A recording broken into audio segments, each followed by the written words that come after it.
দীনিক।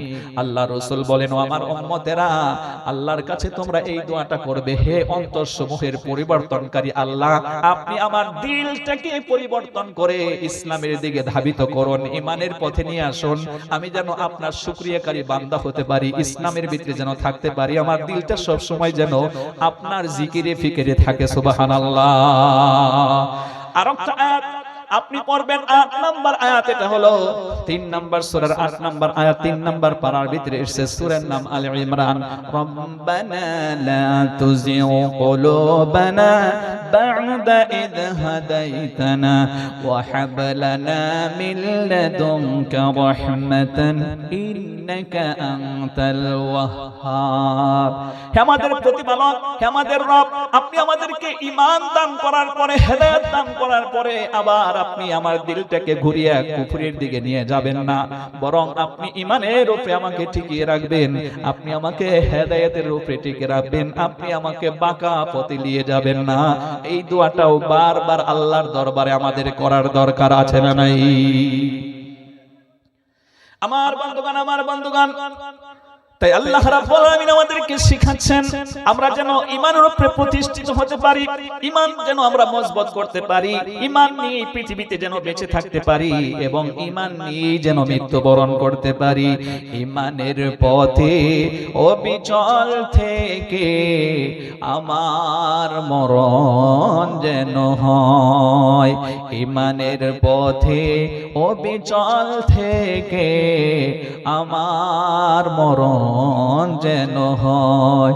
তোমার কাছে মিনতি আমার, তোমার কাছে মিনতি আমার, মহামহিম দয়াময়, ঈমানের পথে অবিচল থেকে আমার মরণ যেন হয়। সকলে বলুন আমিন। একটু মহব্বত দিয়ে বলুন আমিন, আর একটু মহব্বত দিয়ে বলুন আমিন।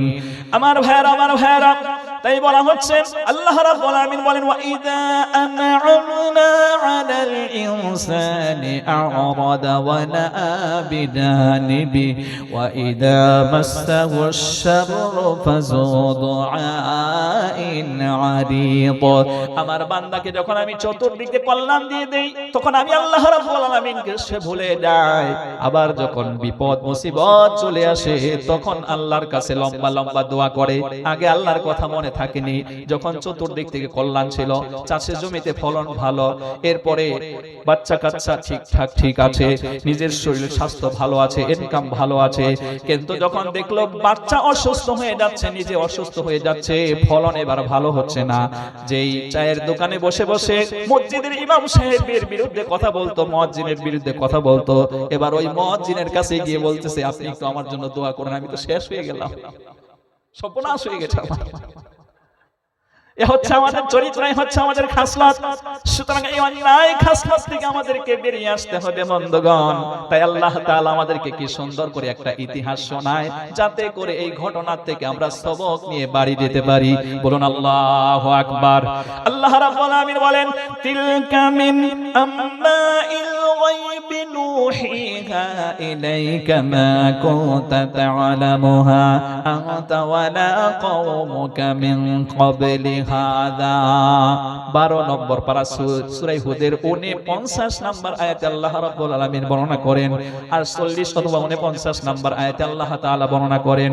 মহান আল্লাহ পাক বলেন, এ হলো অজ্ঞাত ঘটনা, যে ঘটনা সম্পর্কে ও নবী আপনি জানতেন না, আপনার কওম জানতো না, আপনার উম্মতেরা জানতো না, অতীতে হয়ে গেছে, সেটাকে আমি নিখুঁতভাবে কোরআনে বর্ণনা করে ওহীর মাধ্যমে আপনাকে জানার ব্যবস্থা করেছি, আপনার উম্মতদেরকে জানার ব্যবস্থা করেছি। সুবহানাল্লাহ।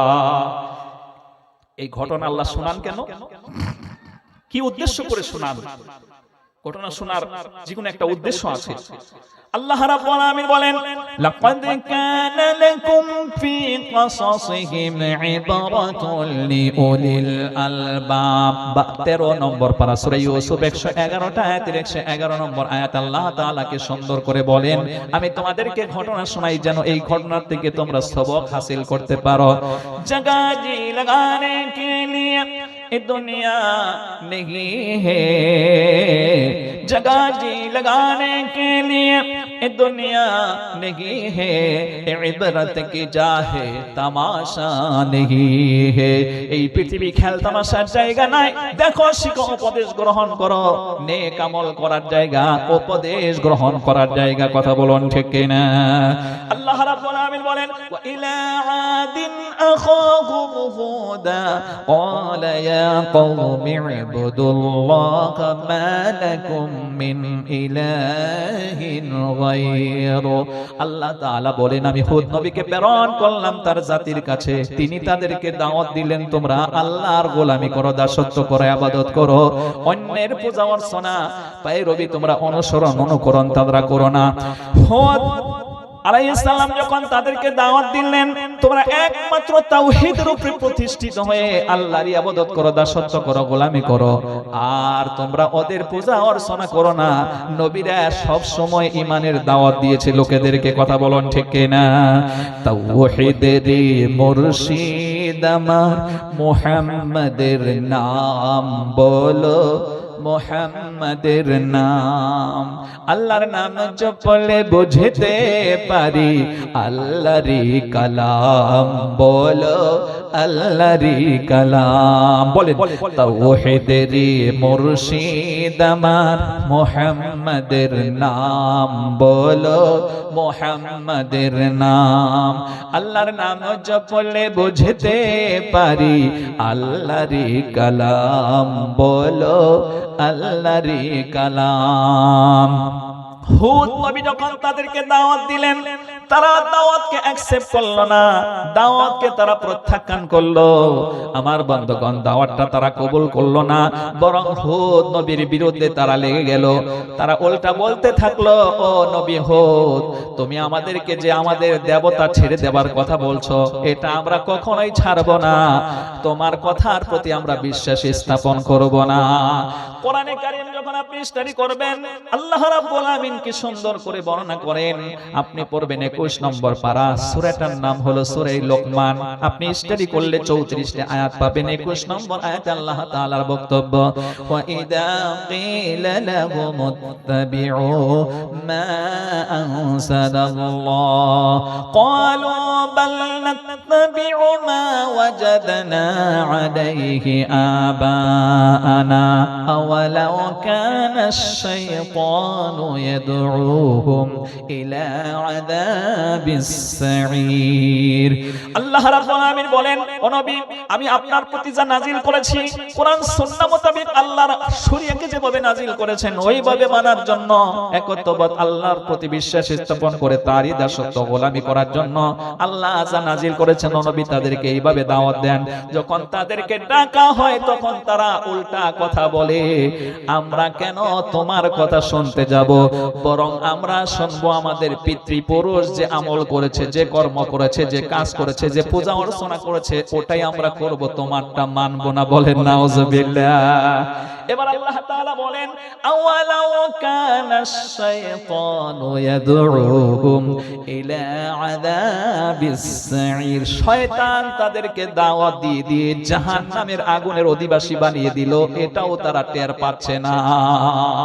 কারণ আপনি এই দুনিয়ায় থাকাকালীন মানুষ তো, মানুষের ভুল হয়ে যায়, মানুষ ভুলের ঊর্ধ্বে লয়, মানুষের ভুল হয়ে যায়। তবে হ্যাঁ, অপরাধ করেছেন, ভুল করেছেন, আল্লাহ আপনাকে ক্ষমা করবেন, কিন্তু শিরকি গুনাহ যদি আপনি করেন আল্লাহ ক্ষমা করবে না। সূরা আন-নিসায় দুটো আয়াত এভাবে এসেছে। প্রথম আয়াত সংখ্যা হলো 48, দ্বিতীয় আয়াত সংখ্যা হলো 116। আল্লাহ তাআলা বলেন, ইন্নাল্লাহা লা ইয়াগফিরু আন ইউশরাকা বিহি ওয়া ইয়াগফিরু মা দুনা যালিকা লিমান ইয়াশা। আল্লাহ তাআলা বলেন, নিশ্চয়ই আল্লাহ চাইলে সকল গুনাহ ক্ষমা করবেন, কিন্তু যারা শিরকি গুনাহ নিয়ে মৃত্যুবরণ করবে আল্লাহ তাআলা তাদের ক্ষমা করবে না।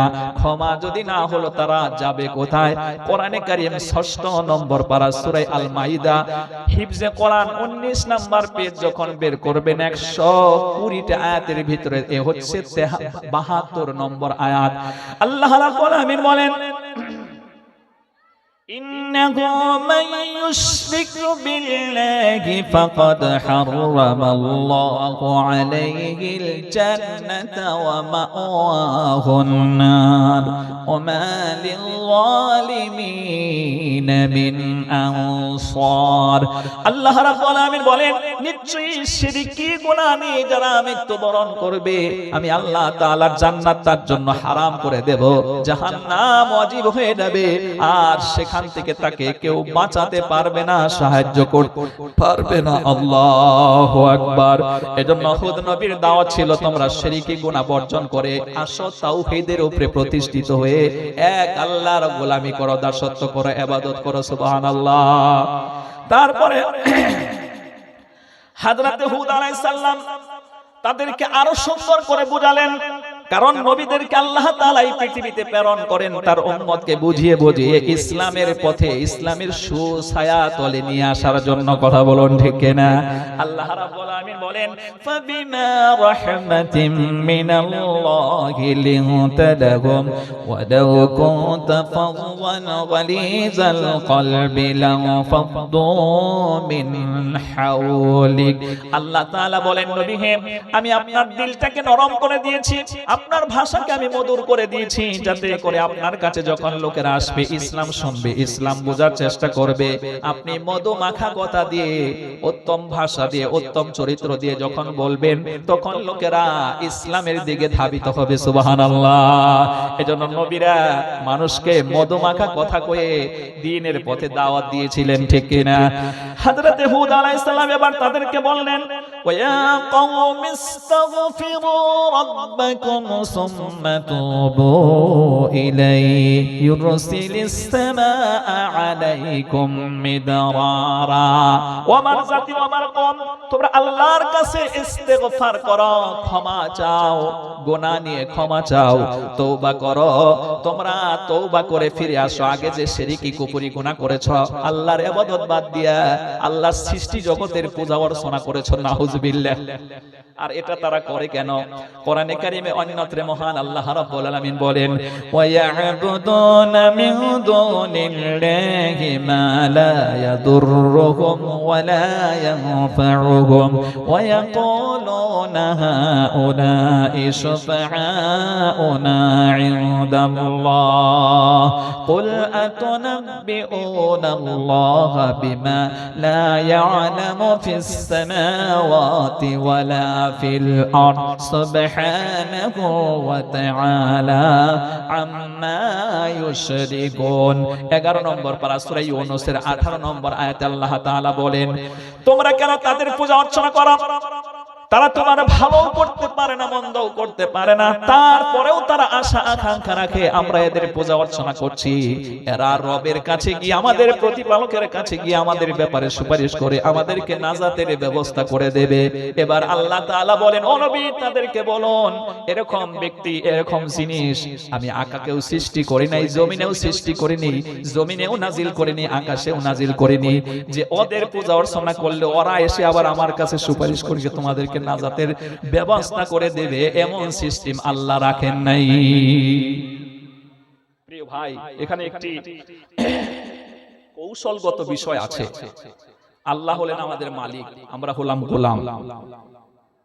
দুনিয়াতে অফিস আদালতে কোনো একটি কাজ নিতে গেলে ঘন্টার পর ঘন্টা দাঁড়ায় থাকতে হয়, লাইন ধরতে হয়, ডাক্তারের কাছে গেলে লাইন লাগাতে হয়।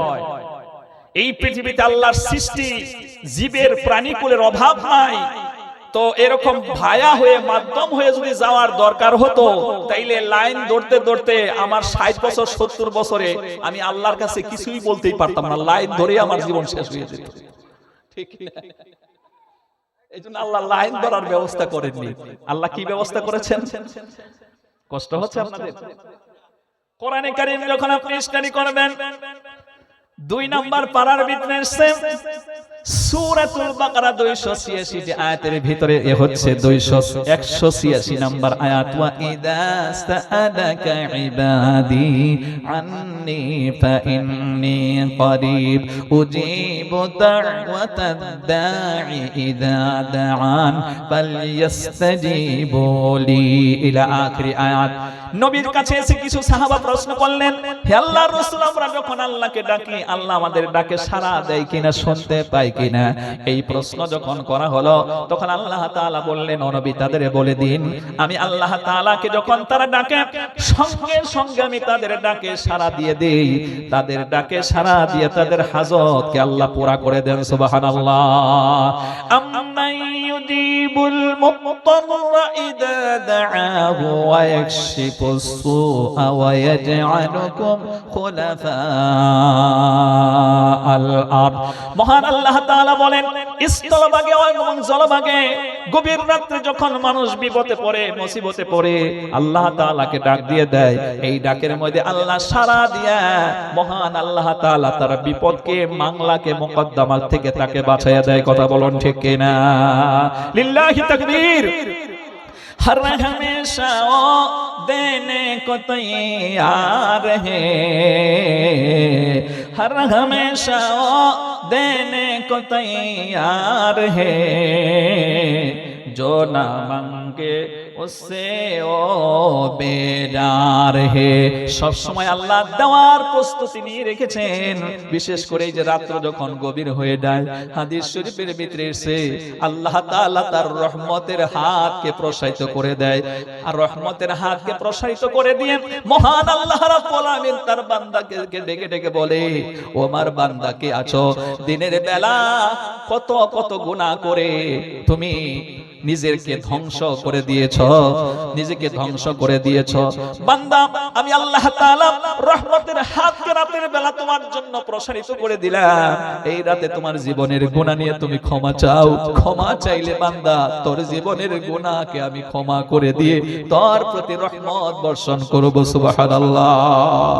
কুল ইয়া ইবাদিয়াল্লাযীনা আসরাফু আলা আনফুসিহিম লা তাকনাতু মির রাহমাতিল্লাহ ইন্নাল্লাহা ইয়াগফিরুয যুনুবা জামিআন ইন্নাহু হুয়াল গফুরুর রহিম।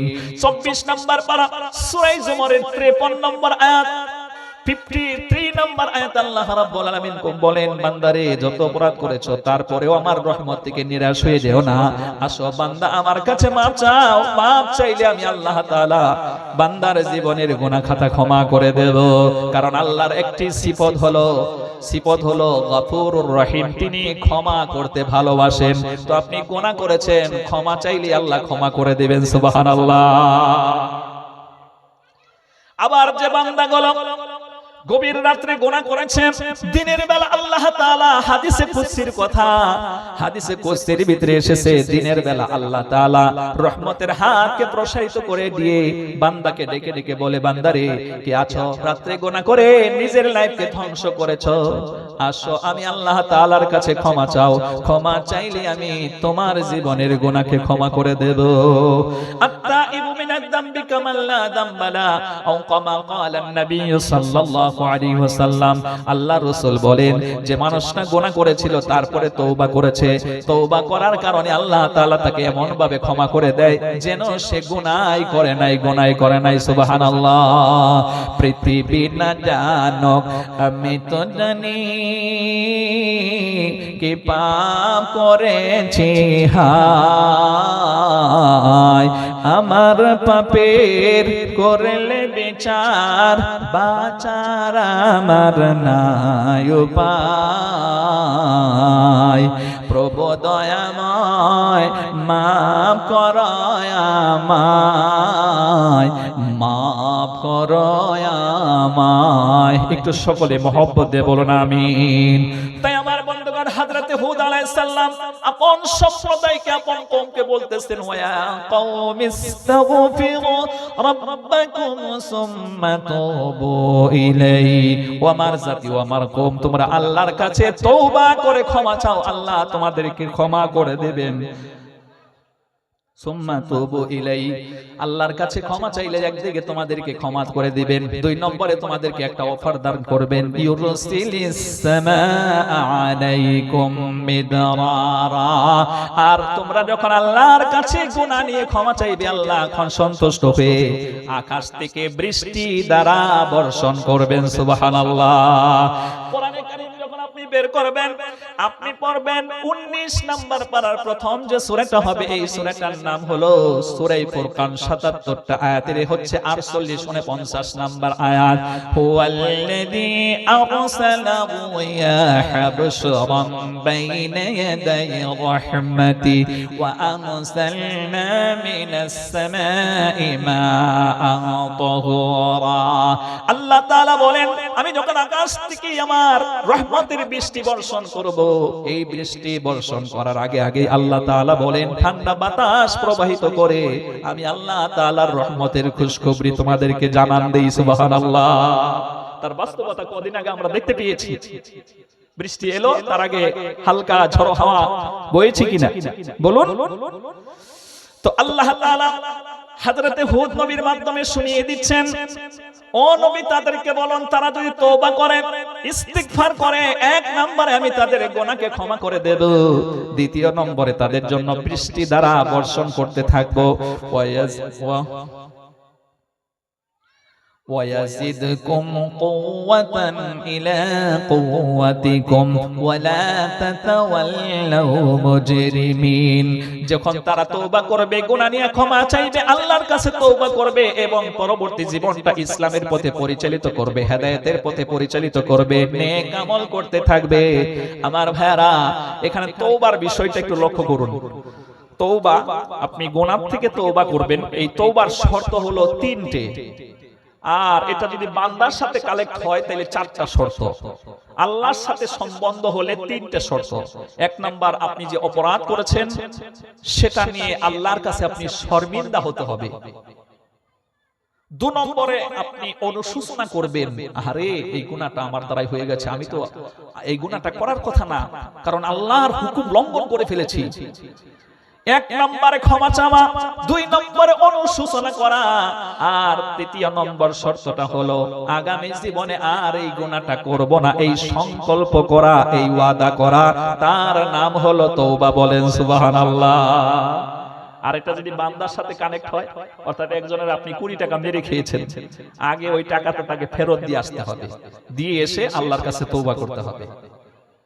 তাইলে বান্দার সাথে কানেক্ট হলে 4টা শর্ত, আর যদি আল্লাহর সাথে সম্বন্ধ হয় তওবার শর্ত হলো 3টে। আমরা বুঝতে পারছি? আল্লাহ তাআলা আমাদেরকে বুঝার তৌফিক দান করেন, বলুন আমিন। এবার আল্লাহ রাব্বুল আলামিন বলেন যে এরা যদি তওবা করে, অপরাধ নিয়ে ক্ষমা চায়, একদিকে আমি সন্তুষ্ট হয়ে বৃষ্টি দ্বারা বর্ষণ করব, দ্বিতীয়তে আমি আল্লাহ তাআলা তারকে যে 100 হাত লম্বা বিরাট শক্তিশালী বানিয়েছি, ওই জাতিকে তার শক্তি আরো বাড়িয়ে দেব, শক্তি তাদের অটুট থাকবে। সুবহানাল্লাহ। ও নবী, তাদেরকে এভাবে আপনি দাওয়াত দেন, বুঝান। নবী দাওয়াত দিচ্ছেন, তাদেরকে বুঝাচ্ছেন, কিন্তু তারা এই পথে হাঁটতেছে না, উল্টা পথে হাঁটতেছে।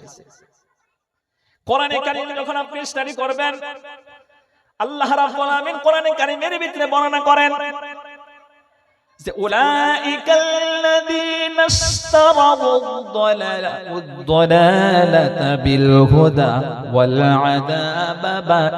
আযাবা বিল মাগফিরা ফামা আসবারাহুম আলান নার। 2 নম্বর পারা সূরাতুল বাকারা 286 আয়াতের 175 নম্বর আয়াত, 74 নম্বর আয়াত। আল্লাহ রাব্বুল আলামিন বলেন, তাদেরকে আমি হেদায়েত দিতে চেয়েছিলাম, তারা হেদায়েতটাকে গ্রহণ করে নাই, হেদায়েতটাকে তারা ক্রয় না করে গোমরাহি, পাপাচারী, পথভ্রষ্টতাকে ক্রয় করেছে। আমি তাদেরকে ক্ষমা করতে চেয়েছিলাম, তারা ক্ষমাকে গ্রহণ না করে তারা আযাব গ্রহণ করেছে। পৃথিবীতে এমন লোক আছে, আল্লাহ তাদেরকে ক্ষমা করতে চায়, ওরা ক্ষমা নেবে না, ক্ষমার পরিবর্তে নেবে আযাব। আল্লাহ তাদেরকে হেদায়েত দিতে চায়, হেদায়েত না নিয়ে তারা নেবে গুমরাহি, পাপাচারী, পথভ্রষ্টতা। আল্লাহ তাআলা আয়াতের শেষের দিকে বললেন যে তারা এমন ব্যক্তি أولئك الذين اشتروا الضلالة بالهدى والعذاب بالمغفرة فما أصبرهم على النار তারা কেমন ব্যক্তি হলো জাহান্নামের আগুন নিজে কি বলে নিজে অর্জন করতেছে, এবার এই জাহান্নামের আগুন পেয়ে সে ধৈর্যধারী কেমন করে হয় আল্লাহ আফসোস করে তাদেরকে বলছেন, আমাদেরকে লক্ষ্য করে বলছেন, ঠিক কিনা? এ হচ্ছে এক আয়াত যে আল্লাহ হেদায়েত দিতে চায়, ওই হেদায়েত নেবে না, বরং গুমরাহি ক্রয় করবে। আল্লাহ ক্ষমা করতে চান, ক্ষমা নেবে না, আযাব নেবে। এই হলো একটা আয়াত। আর একটা আয়াত পাবেন,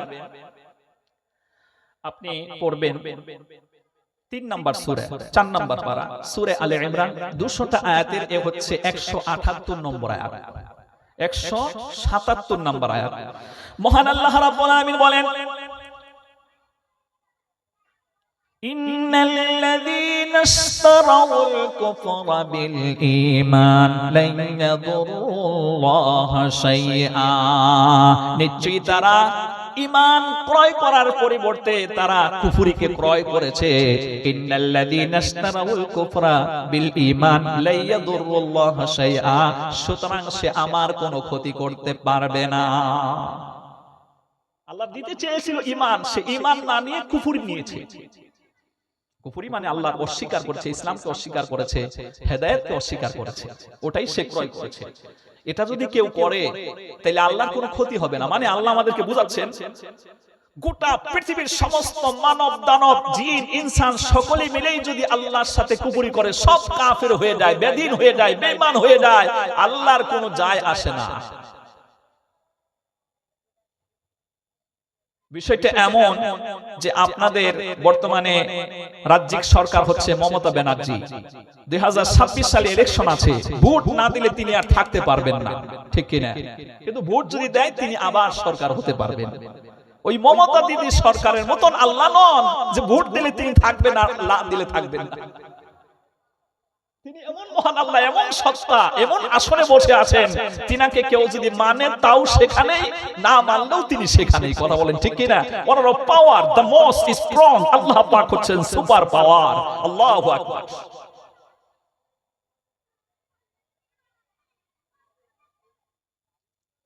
সুতরাং আমার বন্ধুগণ, আমাদের জন্য তাইলে কল্যাণটা কি? হেদায়েতকে নেওয়া, ঈমানকে গ্রহণ করা, নবীদের কথা মেনে চলা, নবীদের সুন্নতি তরিকায় আমাদের জীবন যাপন করা। কথা বলুন ঠিক কিনা? আল্লাহ রাব্বুল আলামিন কোরআনে কারীমের ভিতরে বর্ণনা করেন, কুল ইন কুনতুম তুহিব্বুনাল্লাহা ফাত্তাবিউনি ইউহিব্বুকুমুল্লাহ ওয়া ইয়াগফির লাকুম যুনুবাকুম ওয়াল্লাহু গফুরুর রহিম। সূরা আলে ইমরানের 31 নম্বর আয়াত। আল্লাহ তাআলা বলেন, নবী তাদের বলুন, তারা যদি আল্লাহর ভালোবাসা হাসিল করতে চায়, আল্লাহর সাথে প্রেম নিবেদন করতে চায়, আল্লাহর খুশনুদি হাসিল করতে চায়, আল্লাহকে রাজি করতে চায়, খুশি করতে চায়, সেজন্য আপনার অনুসরণ করে, অর্থাৎ আপনি যেভাবে পায়খানা পেশাব করেন সেই পদ্ধতি সে পায়খানা পেশাব করে, আপনি যেভাবে খানা খান ওইভাবে খানা খায়, আপনি রাস্তা দিয়ে যেভাবে হাঁটেন ওরা ওইভাবে হাঁটবে, আপনি যেভাবে চলাফেরা করেন ওইভাবে চলাফেরা করবে, আপনি যেভাবে বিবিদের সাথে আচরণ করেন তারাও ওইভাবে বিবিদের সাথে আচরণ করবে, আপনি যেভাবে নামাজ পড়েন সেইভাবে নামাজ পড়বে। সাল্লু কামা রাআইতুমুনি উসাল্লি, নামাজ পড়ো ওইভাবে যেভাবে আল্লাহর রাসূলকে আমরা নামাজ পড়তে দেখেছি, অর্থাৎ সাহাবারা দেখেছেন, সাহাবাদেরকে যারা দেখেছেন, তাদেরকে যারা দেখেছেন, তাদেরকে যারা দেখেছেন, ওইভাবে আমরা নামাজ পড়ার চেষ্টা করি। কথা বলুন ঠিক কিনা? আসবে মরণ কখন কোথায় কারো জানা নাই, আসবে মরণ কখন কোথায় কারো জানা নাই, জানাজার নামাজের আগে নামাজ পড়ো ভাই, তোমরা জানাজার নামাজের আগে নামাজ পড়ো ভাই। রুকুকারীর সাথে আল্লাহ রুকু করতে বলে, তুমি কেন কাঁদে বিবর বলো না তাহলে। রুকুকারীর সাথে আল্লাহ রুকু করতে বলে, তুমি কেন কাঁদে বিবর বলো না তাহলে। দিলটা ডোবাও তিলাওয়াতে নেকি আয়াতে আয়াতে, দিলটা ডোবাও তিলাওয়াতে নেকি আয়াতে আয়াতে, কথা বলো রবের সাথে নামাজে দাঁড়াই তোমরা জানাজার নামাজের আগে নামাজ পড়ো ভাই তোমরা জানাজার নামাজের আগে নামাজ পড়ো ভাই মুমিন হলো তারা ও ভাই যারা নামাজ পড়ে অবিশ্বাসী বান্দা যারা থাকে দূরে সরে মুমিন হলো তারা ও ভাই যারা নামাজ পড়ে অবিশ্বাসী বান্দা যারা থাকে দূরে সরে ব্যস্ততা ওই কাজের মাঝে দাঁড়াও নামাজে নামাজে নামাজকে তাই এই সমাজে কায়েম করা চাই তোমরা জানাজার নামাজের আগে নামাজ পড়ো ভাই তোমরা জানাজার নামাজের আগে নামাজ পড়ো ভাই লিল্লাহি তাকবীর। তো আল্লাহ হেদায়েত দিতে চান, এই হেদায়েতটাই নিতে হবে। হেদায়েতের পরিবর্তে নবীজির অনুসরণ না করে নবীদের অনুসরণ না করে আমাদের মন গড়া যদি আমরা চলি তাইলে আমরা আযাব নিজেরাই কিনে নিয়ে আসলাম আল্লাহর কাছ থেকে। কথা বলুন ঠিক কি? আর হেদায়েতের পথে যদি আমরা চলতে পারি নবীদেরকে অনুসরণ করে যদি আমরা চলতে পারি তাইলে কি পাবো? আল্লাহ তাআলা বলেন তাইলে দুটো জিনিস আমার কাছ থেকে হাসিল করবে। এক নম্বরে কুল ইন কুনতুম তুহিব্বুনাল্লাহ ফাত্তাবিউনি ইউহিব্বুকুমুল্লাহ। নবীর তরিকায় যদি তোমরা চলো বান্দারে আমি তোমাদেরকে ঘোষণা দিয়ে দিলাম তোমাদেরকে ভালোবাসবো, আমি আমার হাবিবকে যেরকম ভালোবাসি তোমাদেরকেও ভালোবাসবো। সুবহানাল্লাহ। দ্বিতীয় নম্বরে তোমাদের জীবনে যে গুনাহ করেছো সেই গুনাহগুলোকে আমি আল্লাহ রাব্বুল আলামিন ক্ষমা করে দেব। সুবহানাল্লাহ। লিল্লাহি তাকবীর, লিল্লাহি তাকবীর।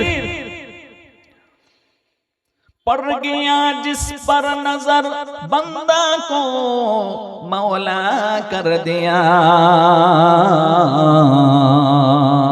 पड़ गया जिस पर नजर बंदा को मौला कर दिया, आ गया जिस दाम में जोश खतरा को दरिया कर दिया। আল্লাহর রহমতের সাগর থেকে এক ফোঁটা রহমত যদি আমাদের উপরে পতিত হয়ে যায় আমাদের জন্য ইহকাল এবং পরকাল ধন্যময় হয়ে যাবে। সুবহানাল্লাহ। কি মোহাম্মদ সি वफा तूने तो हम तेरे की मोहम्मद सी वफा तूने तो हम तेरे जहाँ चीज का लौह कलम तेरे। নবীর আদর্শের উপরে যদি প্রতিষ্ঠিত হতে পারি প্রত্যেকটা কদমে কদমে নবীজির সুন্নাত যদি আমরা আদায় করতে পারি তাইলে আল্লাহ তাআলা লৌহ কলম পর্যন্ত আমাদের জন্য অধীন করে দেবে। সুবহানাল্লাহ। রাসূল আমার ভালোবাসা, রাসূল আমার আলো আশা, রাসূল আমার প্রেম বিরহের মূল আলোচনা, রাসূল আমার কাজে কর্মে অনুপ্রেরণা। বলেন সকলে রাসূল আমার ভালোবাসা, রাসূল আমার আলো আশা, রাসূল আমার প্রেম বিরহের মূল আলোচনা, রাসূল আমার কাজে কর্মে অনুপ্রেরণা। যখন দারুণ দুঃখ নামে আমার জীবন জোরে, বিপদ আপদ মুসিবতে মরি পড়ে পড়ে, তখন তোমার শৈশব কৈশোর যোগায় সান্ত্বনা, রাসূল আমার কাজে কর্মে অনুপ্রেরণা। কত রকম রাজার নীতি প্রজার নীতি দেখলাম, দুঃখ হায়রে দুঃখ ছাড়া আর না কিছু পেলাম, তাই তো শুধু তাই তো শুধু মনে পড়ে সোনার মদিনা, রসুল আমার কাজে কর্মে অনুপ্রেরণা, রসুল আমার ভালোবাসা। সুতরাং আমার বন্ধুগণ, আজকে যতটা আলোচনা আমরা শুনতে পেলাম, ফাইনালি আলোচনা আমাদের চলে এলো এই পৃথিবীতে একমাত্র দাসত্ব করতে হবে, গোলামি করতে হবে, আইন মানতে হবে, ইবাদত করতে হবে, আল্লাহকে স্বীকৃতি দিয়ে তাওহীদের উপরে প্রতিষ্ঠিত হয়ে আল্লাহকে না দেখেই বিশ্বাস স্থাপন করে তারই ইবাদত করতে হবে, তারই আইন মানতে হবে, আর নবীর সুন্নতের উপরে নিজের জীবনকে যাপন করতে হবে। কথা বলুন ঠিক কিনা? আর যদি এটা আমরা না করি, ঈমানের পরিবর্তে কুফরি ক্রয় করি, হেদায়েতের পরিবর্তে গুমরাহি ক্রয় করি, তাইলে অবস্থা কি দাঁড়াবে?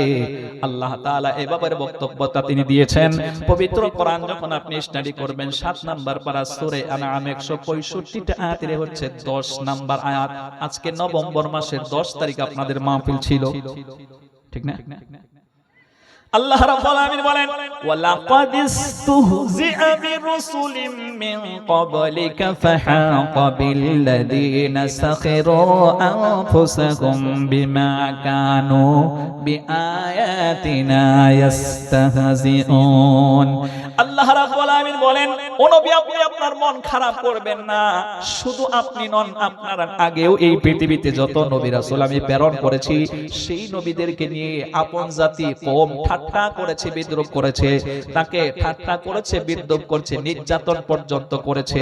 আরে আমার রাসূল সাল্লাল্লাহু আলাইহি ওয়াসাল্লাম কাবার সম্মুখে যখন নামাজের মধ্যে দাঁড়িয়েছে, বন্ধু, আবু জেহেল, উতবা, সাইবা, মুগীরা ওরা বসে, কি করা যায়, মুহাম্মদকে কষ্ট দিতে হবে।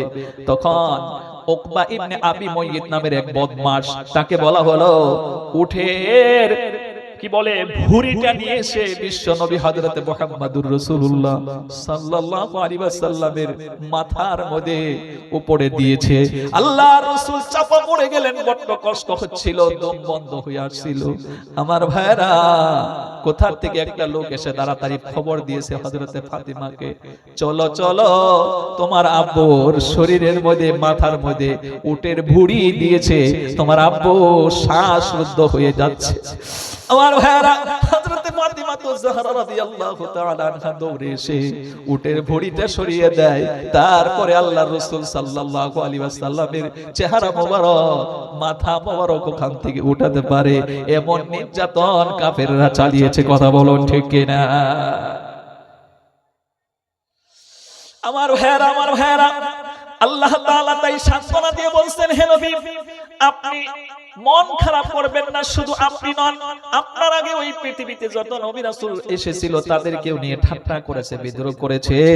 আমার ভাইরা, হযরত হুদ আলাইহিস সালাম যখন তাদের দাওয়াত দিলেন, হুদ আলাইহিস সালামের কথা তো তারা গ্রহণ করলো না, বরং তারা উল্টা কি বলল, ইন্না ক্বালু ইল্লা তাওয়াকা বা'দু আলিহাতিনা বিসু ক্বালা ইন্নী উশহিদুল্লাহ ওয়াশহাদু আন্নী বারীউম মিম্মা তুশরিকুন।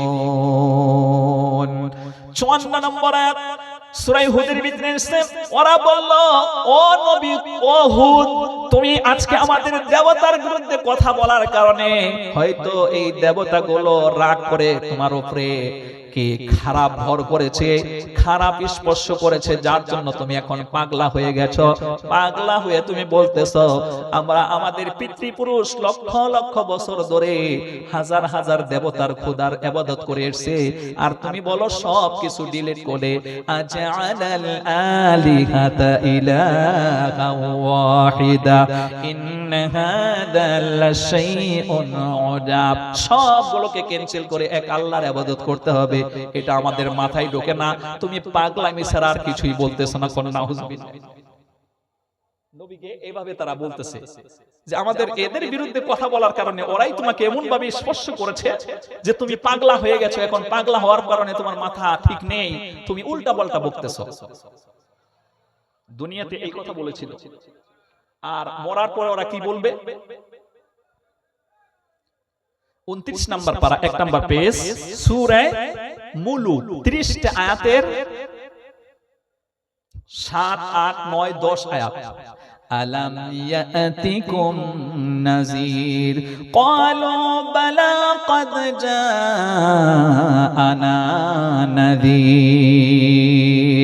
যখন তাদেরকে জাহান্নামের ভিতরে ঢোকানো হবে, জাহান্নামের ভিতরে যখন তারা যাবে, শাস্তির পর শাস্তি ফেরেশতা দেবে, তখন তারা যখন শাস্তি সহ্য করতে পারবে না, তখন ফেরেশতারা বলবে আলাম ইয়াতিকুম নাযীর, এই তোমরা যে এই জাহান্নামে আসবে, তোমাদের ঈমান যদি ঠিক না থাকে, কুফরি করো, শিরকি গুনাহ করো, বেদাতি গুনাহে লিপ্ত হয়ে যাও, নবীর বিরুদ্ধাচরণ করো, আল্লাহর বিরুদ্ধাচরণ করো, তোমাদেরকে যে এখানে আসতে হবে, এই ব্যাপারে তোমাদের কাছে কি কোনো সতর্ককারী যায়নি? অর্থাৎ কোন নবী রাসূল কি তোমাদের কাছে আগমন করেছিল না? আলাম ইয়াতিকুম নাযীর। তখন তারা বলবে ক্বালু বালা ক্বাদ জাআনা নাযীর ফাকাযযাবনা ওয়া কুলনা মা নাযালাল্লাহু মিন শাই। তখন বলবেন এসেছিল তো ঠিকই, কিন্তু আমরা বলেছি বেটা মিথ্যে কথা বলে, এ ব্যাপারে আল্লাহ কিছুই নাজিল করেন নাই। কোন নাউযুবিল্লাহ। আমরা এভাবে নবীদেরকে প্রত্যাখ্যান করেছি। এই কথা বলার পরের 10 নম্বর আয়াতে তখন তারা নিজেরাই নিজেদের উপরে আফসোস করে বলবে ক্বালু লাউ কুন্না নাসমাউ আও নাকিলু মা কুন্না আসহাবিস সাঈর। আর সেই দিন নবীকে প্রত্যাখ্যান না করে, নবীকে ঠাট্টা বিদ্রুপ না করে, বরং নবীর কথা যদি শুনতাম আর মেনে নিতাম, আকল দিয়ে জ্ঞান করে মেনে নিতাম, তাইলে আজকে এই জাহান্নামের অধিবাসী আমাদেরকে হতে হতো না। সেই দিন তখন তারা বুঝবে আর বলবে, কিন্তু ওই বোঝাই কোনো কাজে দেবে না। এই বিষয়টা বুঝতে হবে দুনিয়ায় থাকা, লাইফে, জিন্দেগিতে। কিন্তু ওই দিন যদি তারা বলে, ওটা কোনো কাজ দেবে না। এই ব্যাপারটা শুধু ওনাদের জন্য না, আমাদের জন্য। আল্লাহ যে শোনাচ্ছেন, এটা আমাদেরকে লক্ষ্য করে শোনাচ্ছেন। তারা বলবে লাউ কুন্না নাসমাউ আও নাকিলু মা কুন্না আসহাবিস সাঈর। বরং নবীরাই তো ঠিক কথা বলেছিল, এখন আমরা সত্যিকার বুঝতে পেরেছি। যদি তাদের কথাগুলো গুরুত্ব দিয়ে শুনতাম এবং মেনে নিতাম, জাহান্নামের অধিবাসী আমাদেরকে হতে হতো না। এজন্য আজকে দুনিয়ায় থাকাকালীন আমাদেরকে নবীর কথা শোনা এবং মানার আল্লাহ যেন তৌফিক দান করেন। বলেন আমিন। একটু মহব্বত দিয়ে বলুন আমিন। আমরা যেই পথে হাঁটতেছি, সকাল থেকে উঠে সন্ধ্যা অবধি আমাদের চলাফেরা সম্পূর্ণ সুন্নাত বিরোধী, ইসলাম বিরোধী পথে আমরা অগ্রসর হচ্ছি। অথচ আমাদের জন্য জরুরি ছিল একেবারে সকাল থেকে সন্ধ্যা অবধি 24 ঘন্টা আমরা আল্লাহর ইবাদত করব, দাসত্ব করব, গোলামি করব। নামাজের ভিতরে গিয়ে আপনি যখন সূরা ফাতিহা পড়েন, সম্ভবত 5 নাম্বার আয়াত, ইয়্যাকা না'বুদু ওয়া ইয়্যাকা নাস্তাঈন, হাম তেরে হি ইবাদত করতে हैं और तुझ ही से मदद मांगते हैं। এখানে যে ফেলটা আছে, যে ক্রিয়া আছে, যে ভার্বটা আছে, এখানে দুটো কাল আছে, প্রেজেন্ট ইন ফিউচার, বর্তমান ভবিষ্যৎ। যে নামাজের ভিতরে যেভাবে আল্লাহ তোমাকে মানতেছি, নামাজের বাইরে গেলেও তোমাকে এভাবে মানবো। নামাজের ভিতরে এসে যখন তোমার কাছে সাহায্য চাচ্ছি, নামাজ থেকে বেরিয়ে গেলেও তোমার কাছে সাহায্য চাইবো। কিন্তু আজকে দেখা যাচ্ছে আমরা নামাজের ভিতরে আল্লাহর কাছে সাহায্য চাই, আবার নামাজের বাইরে গেলে অন্যের কাছেও সাহায্য চাই।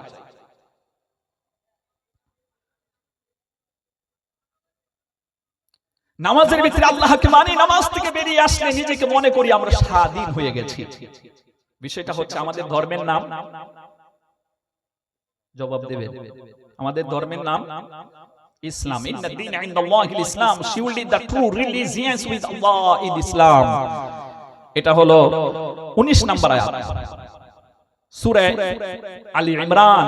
ইন্না দ্বীনা ইনদাল্লাহিল ইসলাম, এই ইসলামকে যদি আপনি বানান করেন, ইসলাম যে শব্দটা আছে, ওয়ার্ডটা আছে, এটাকে যদি আপনি বানান করেন 5টা লেটার, ISLAM, 5টা লেটারে আলাদা আলাদা একটা ওয়ার্ড হয়। আই মানে আমি, এস একটা শব্দ হবে সারেন্ডার, মানে আত্মসমর্পণ করে দেওয়া।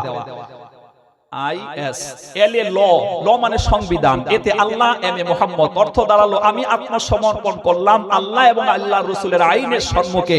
তখন আপনাকে বলা হবে আসলামা ইউসলিমু ইসলামান ফাহুয়া মুসলিমুন। আপনি এই আত্মসমর্পণ কতদিন পর্যন্ত করবেন? ওয়া'বুদ রাব্বাকা হাত্তা ইয়াতিয়াকাল ইয়াকিন। 14 নম্বর পারা সূরা আল হিজর 99, টোটাল আয়াতের 99 নম্বর আয়াত, যে আল্লাহর দাসত্ব গোলামি করতে হবে মৃত্যু দম পর্যন্ত, গলার কাছে মৌত না আসা অবধি আল্লাহরই দাসত্ব করতে হবে, গোলামি করতে হবে। কিন্তু আমরা মসজিদে যদিও যাই, খালি নামাজটা পড়ে বেরিয়ে সেই নিজেকে মনে করি আমি স্বাধীন, আমি যা ইচ্ছা তাই করব। এত সোজা না, বিষয়টা এত সহজ না। আল্লাহর দাসত্ব করতে হবে, গোলামি করতে হবে।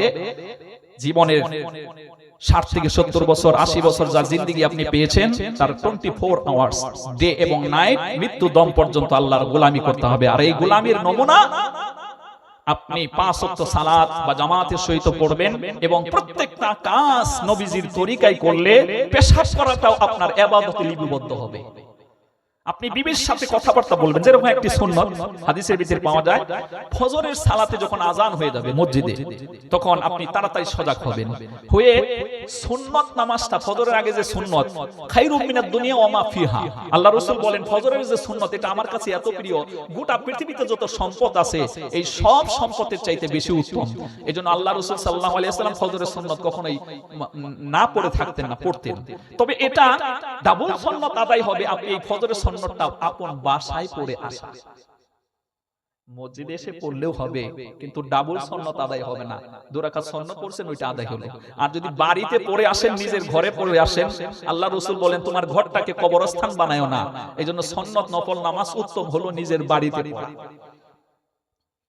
তো আপনি সুন্নত আদায় করলেন, আদায় করে আল্লাহ রাসূল সাল্লাল্লাহু আলাইহি ওয়াসাল্লাম আম্মা জান আয়েশা সিদ্দিকাকে জাগাতেন। উনি তো অল্প বয়সে নবীজির বিবি হয়েছিলেন, সেজন্য অল্প বয়সের লোকেদের একটু অলসতা থাকে। আল্লাহ রাসূল মাঝে মাঝে ওনাকে জাগাতেন, জাগিয়ে উঠিয়ে দিতেন। তো সুন্নত আদায় করে যদি সময় থাকতো, আল্লাহ রাসূল আম্মা জান আয়েশা সিদ্দিকার সাথে একটু কালাম করতেন, একটু কথা বলতেন, কথা বলে তারপরে মসজিদে আসতেন। এইজন্য সুন্নত হচ্ছে ফজরেরটা মসজিদে পড়লেন, আবার বিবির সাথে একটু কথা বলে আসবেন, তাইলে আরেকটা সুন্নত আদায় হলো। সুবহানাল্লাহ বলেন। আজকে আমরা বিবিদের সাথে সময় দিতে চাই না, যার জন্য আমাদের ভিতরে মিল নেই, মহব্বত নেই। আজকে আমাদের সমাজে যখন আমরা বক্তব্য দিতে চাই, তো আমাদেরকে বলে যে মৌলভী সাহেব, মাওলানা সাহেব, আপনি বলুন তো এই এলাকাবাসী মহিলারা স্বামীর খেদমত করে না, এই ব্যাপারে একটু বক্তব্য দেন। আরে বেটা, আরে বাবা, আপনি খালি স্ত্রীর কাছ থেকে খেদমত আপনি নিবেন আর আপনি একটু খেদমত করবেন না, তা তো বিষয়টা এমন না। আপনারও কিছু খেদমত করা লাগবে। খালি আপনি নিজেই খেদমত নেবেন আর আপনি খেদমতটা করবেন না, বিষয়টা এমন না। আয়াতটা এমন। 21 নম্বর পারা, সূরাটার নাম হচ্ছে সূরা রুম। 21 নম্বর আয়াতে আল্লাহ তাআলার বক্তব্য, ওয়া মিন আয়াতিহি আন খালাকা লাকুম মিন আনফুসিকুম আজওয়াজান লিতাসকুনু ইলাইহা وجعل بينكم مودة ورحمة إن في ذلك لآيات لقوم يتفكرون। আল্লাহ রাব্বুল আলামিন বলেন, আমার করুণা, আমার দয়া, আমার রহমত সম্পর্কে তোমরা গবেষণা চালাও, চিন্তাশীল হও যে আমি তোমাদেরকে দুটো জিন্স বানিয়েছি, পুরুষ এবং মহিলা, এবং দাম্পত্য জীবন দিয়ে তোমাদেরকে স্বামী স্ত্রীর বিবাহ বন্ধনে আবদ্ধ করে দিয়েছি, যাতে করে স্ত্রী শান্তি লাভ করতে পারে স্বামীর কাছ থেকে, স্বামী প্রশান্ত লাভ করতে পারে স্ত্রীর কাছ থেকে। আর এখানে জ্ঞানবান ব্যক্তি যারা আছে অবশ্যই এটা অনুধাবন করবে, তারা এটা বিচার করতে পারবে। সুবহানাল্লাহ। এজন্য একজন স্বামীর দায়িত্ব হচ্ছে, আপনি যখন বিবাহ শাদী করেছেন তখন আপনার কাছ থেকে স্ত্রীর কিছু চাওয়া পাওয়া আছে।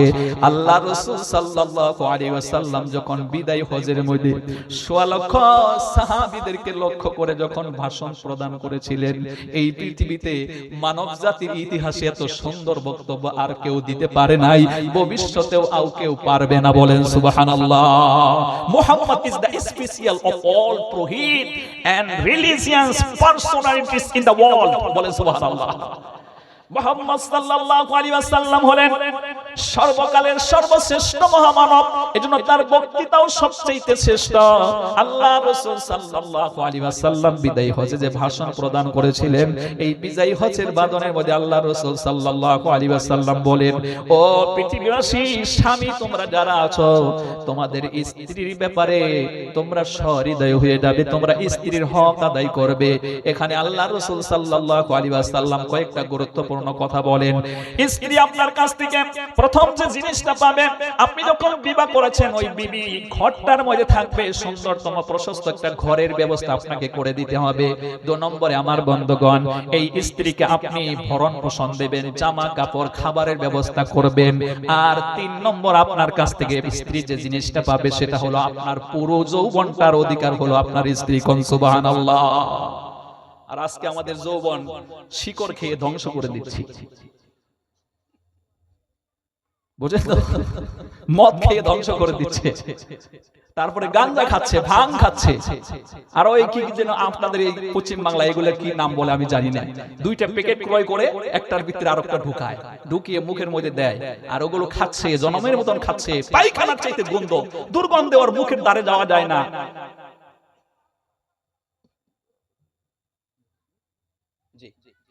সুতরাং এই অবস্থা হচ্ছে কিনা আমাদের, বলুন? নিশা সেবন করলে আপনার যৌবন শক্তি লোপ পায়, এটা স্ত্রীর অধিকার। এটা 3 নাম্বার জিনিস আপনি দেবেন। আর 4 নাম্বার যে জিনিসটা দেবেন সেটা হলো আপনি সময় দেবেন। সময় পেলেই আপনি স্ত্রীর সাথে কথাবার্তা বলবেন। এই পৃথিবীতে শ্রেষ্ঠ স্ত্রী এবং শ্রেষ্ঠ স্বামী আসাদুল্লাহিল গালিব হযরত আলী রাদিয়াল্লাহু তাআলা আনহু, এবং ওনার প্রাণের স্ত্রী হলো হযরত ফাতিমা, জান্নাতের সমস্ত মহিলাদের সরদারিনী। ওনাদের ইতিহাসটা খুলে দেখেন, এত গরিবানা জিন্দেগি ছিল, এত কষ্টের জিন্দেগি ছিল, তারপরেও যখন তারা ফুরসত সময় পেয়েছে, আমাদের মতন মোবাইল দেখে সময় নষ্ট করে নাই, বাজারে গিয়ে সময় নষ্ট করে নাই, বন্ধুর সাথে আড্ডা দিয়ে সময় নষ্ট করে নাই, আমার ভাইরা মোবাইলে ভিন্ন মেয়ের সাথে কথাবার্তা বলে সময় নষ্ট করে নাই, বরং স্ত্রীর পাশে বসে দুজনে মধু মাখা কথা বলতেন, স্বামী স্ত্রী কথা বলতেন, দুজনে কবিতা আবৃত্তি করতেন। এতেই স্ত্রী এবং স্বামীর মধ্যে মহব্বত পয়দা হয়। কথা বলুন ঠিক কিনা? এজন্য আল্লাহ রাসূল আমাদেরকে ফজরের নামাজের পরেই শিখিয়ে দিতেন যে নামাজ পড়ে যদি একটু সময় হয়েছে তাহলে তুমি বিবির সাথে একটু কথা বলে আসো।